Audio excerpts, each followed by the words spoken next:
Hi hello రోజుకి 1 కోటి మందికి పైగా వ్యూవర్షిప్ను సంపాదించుకున్న సుమన్ టీవీ నెట్వర్క్ ఇప్పుడు సరికొత్త పంతాలో అడుగు వేయబోతోంది. సుమన్ టీవీ నెట్వర్క్ని జిల్లాల వారీగా ప్రారంభించబోతోంది. ఫ్రాంచైజీస్ కోసం ఆసక్తి కలిగిన వారు క్రింది నెంబర్ని సంప్రదించగలరు.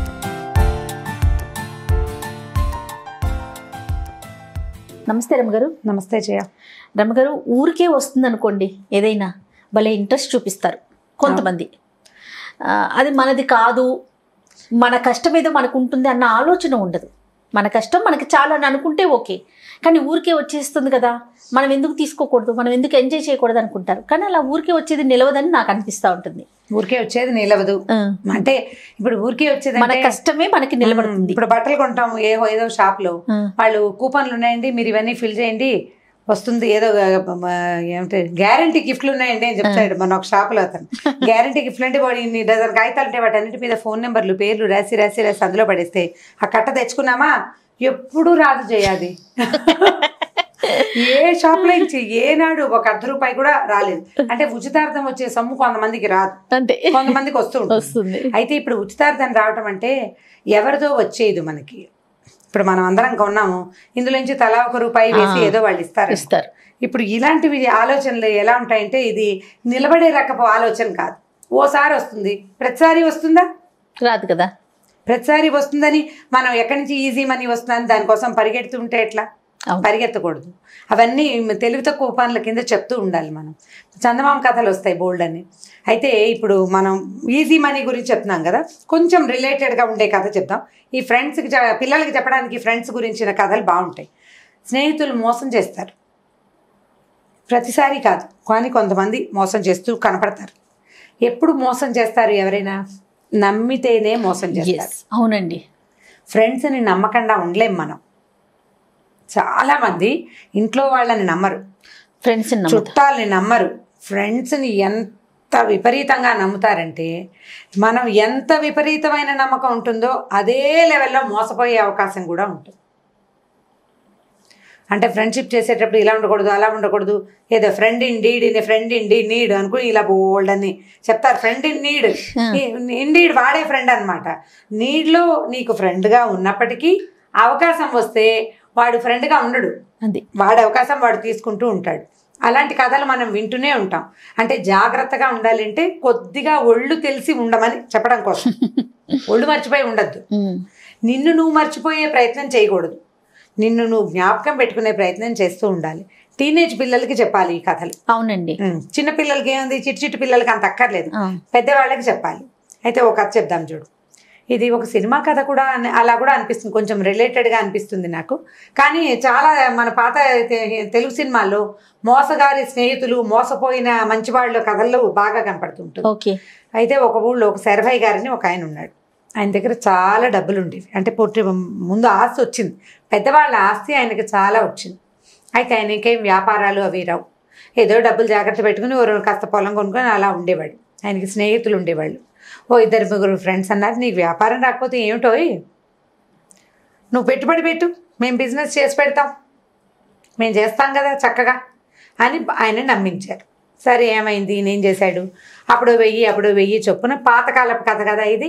మొత్తానికి ఒక ₹10,000, ఇప్పటి రోజుల్లో ఒక ₹10 లక్షలు అనుకోండి, పెట్టుబడి పెట్టాడు. పెట్టుబడి పెడితే బిజినెస్లో అది నష్టం వచ్చిందని, ఇది పోయిందని, అదని ఇదని. ఈయనకేం అర్థం కాదు, ఈయనకి బ్యాంకు వ్యవహారాలు రావు, ఎవరికైనా డబ్బు ఇచ్చి ఓ వస్తువు కొని దాని లాభానికి అమ్మటం అవి అర్థం కావు. పొలము, వ్యవసాయము, ఇల్లు వాకిలి తప్పిస్తే ఆయనకేం రావు. వీళ్ళు ఏం చేశారు, 2 ఫ్రెండ్స్ చక్కగా ఈయనకి నున్న చేసి చెరుకు 5,000 దాచుకున్నారు. 5,000 తమ అకౌంట్లలో జమ చేసుకుని పెట్టుకున్నారు. డబ్బంతా పోయింది. బిజినెస్లో నష్టం వస్తుంది, లాభ నష్టాలను మనం చూసుకోవాలి కదా. ట్రై చేసాం, రాలేదు అన్నారు. డబ్బులు ఈయనవు కదా. మిగిలిన వాళ్ళిద్దరూ కూల్గా ట్రై చేసామో, యథాశక్తి పోయినాయి, ఏం చేస్తామో అంతా దైవాధీనం సర్వీసు అని కథలు చెప్పారు. ఇప్పుడు డబ్బులు మనవి కానప్పుడు మనం ఎన్ని కథలైనా చెప్తాం కదా. ఈ కథలు చెప్పేసరికల్లా ఏమైంది, ఈయన ఏమనుకున్నాడు, సరే ఊరుకున్నాడు. కానీ ఆయనకి లోపాయకారిగా వీళ్ళిద్దరి దగ్గర చెరో 5,000 డబ్బులు చేరినాయని తెలిసింది. వాళ్ళ దగ్గర డబ్బు లేదు మొదట, మనం ఇచ్చింది 10,000, చెరుకు 5,000 ఉన్నాయంటే గ్యారంటీగా ఆ డబ్బులు కదా. ఆయన కూడా ఆయన స్నేహితులతో మంచిగానే ఉన్నాడు, పోట్లాళ్ళ ఫ్రెండ్షిప్ కూడా వదిలిపెట్టల. కొంతకాలం ఇలా గడిచాక ఏమైంది, ఈయనకి ఏదో జబ్బు చేస్తే ఈయన ఏం చేశాడంటే ఒకరోజు ఫ్రెండ్స్లో ఒక ఆయన్ని పిలిచాడు దగ్గరికి. ఒరే నాయన, మా ఆవిడ ఒత్తిగా అమాయకురాలు, బిజినెస్లో డబ్బులు పోయినాయనుకో, ఏదో ఇల్లు ఒకటి మిగిలింది, పొలాలు పుట్రలు ఏవో ఖర్చు పెట్టేశాను, నా దగ్గర ఒక 16,000 రూపాయలు ఉన్నాయి. 16,000ని నేను 1,000 రూపాయలు 1,000 నాణేలు ఒక్కొక్క కుండలో చొప్పున 16 కుండల్లో వేసి మా ఇంట్లో పాతి పెట్టాను. నా భార్యకి తెలివి తక్కువదు, అంతా డబ్బులు పాడు చేసుకుంటుంది. కాబట్టి జాగ్రత్తగా ఆమెకు తెలియకుండా అప్పుడో ముంత తవ్వి తీసుకునేలాగా ప్లానింగ్గా చెప్తూ నా భార్యని పిల్లల్ని కాస్త కాచి కాపాడాలి నాయన నువ్వు అని ఒక ఫ్రెండ్కి చెప్పాడు. అంటే 16 ముంతల్లో డబ్బు ఉంది. అది ఇంటికి 4 గదుల ఇంట్లో 4 మూలల నేలలో పాతిపెట్టి ఇవ్వడి ఉంది. 4 16 బాగుంది కదా. సరే, ఇంకో ఫ్రెండ్ని కూడా పిలిచి సేమ్ డిట్టో ఇవే వాక్యాలు నీకే చెప్తున్నాను, ఇంకెవరికి చెప్పట్లేదని ఇద్దరికీ చెప్పాడు. చెప్పి భార్యకి ఏం చెప్పాడంటే, అమ్మాయి నువ్వు చాలా కష్టంలో కనుక ఉంటే నా ఫ్రెండ్స్లో ఎవరో ఒకళ్ళని 10-25 రూపాయలు అడుగు, వాళ్ళు ఏమైనా ఇల్లు అవి కొనుక్కుంటామంటే మంచి రేటు చూసుకుని తెలివిగా అమ్ముకోవే అని చెప్పాడు.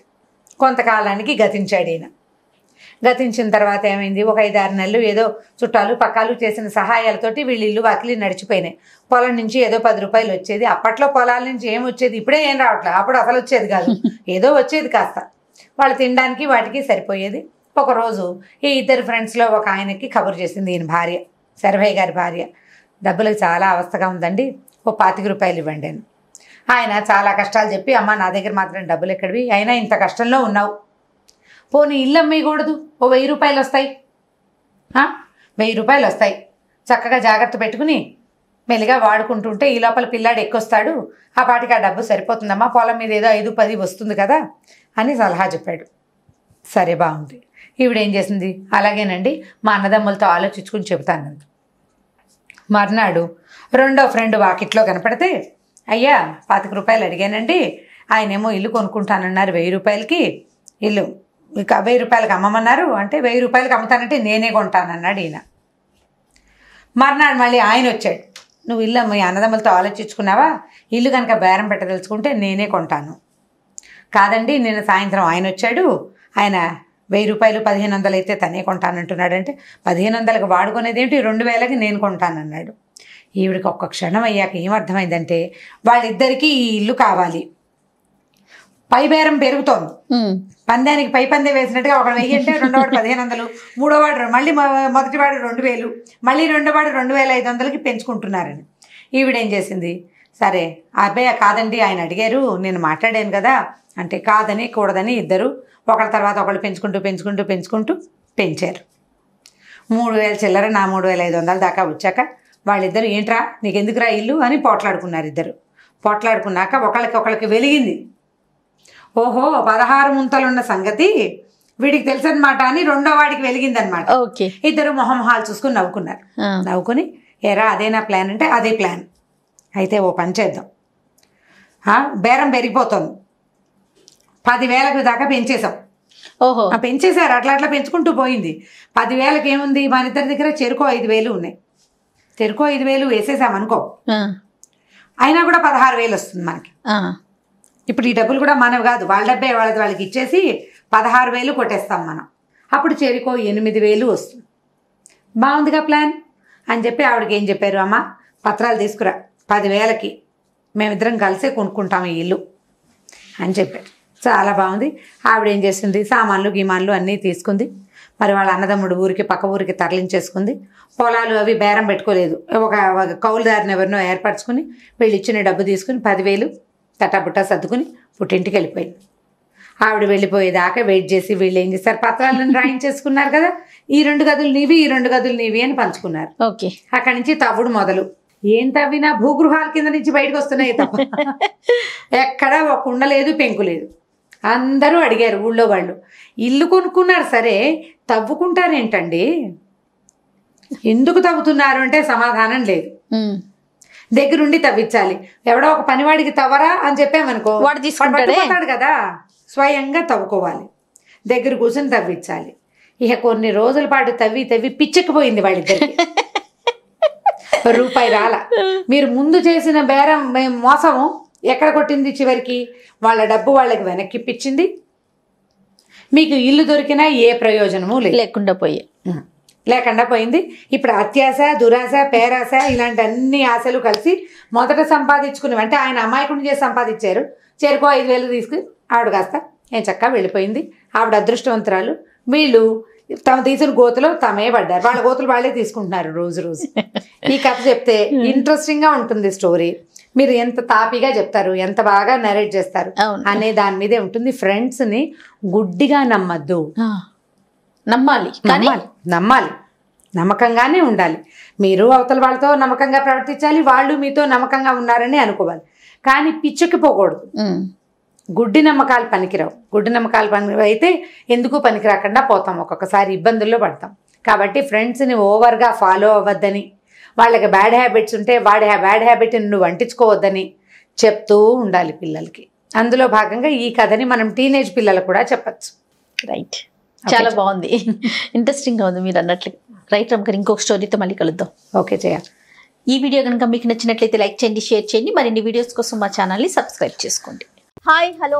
రోజుకి 1 కోటి మందికి పైగా వ్యూవర్షిప్ని సంపాదించుకున్న సుమన్ టీవీ నెట్వర్క్ ఇప్పుడు సరికొత్త పంతాలో అడుగు వేయబోతోంది. సుమన్ టీవీ నెట్వర్క్ని జిల్లాల వారీగా ప్రారంభించబోతోంది. ఫ్రాంచైజీస్ కోసం ఆసక్తి కలిగిన వారు క్రింది నెంబర్ని సంప్రదించగలరు.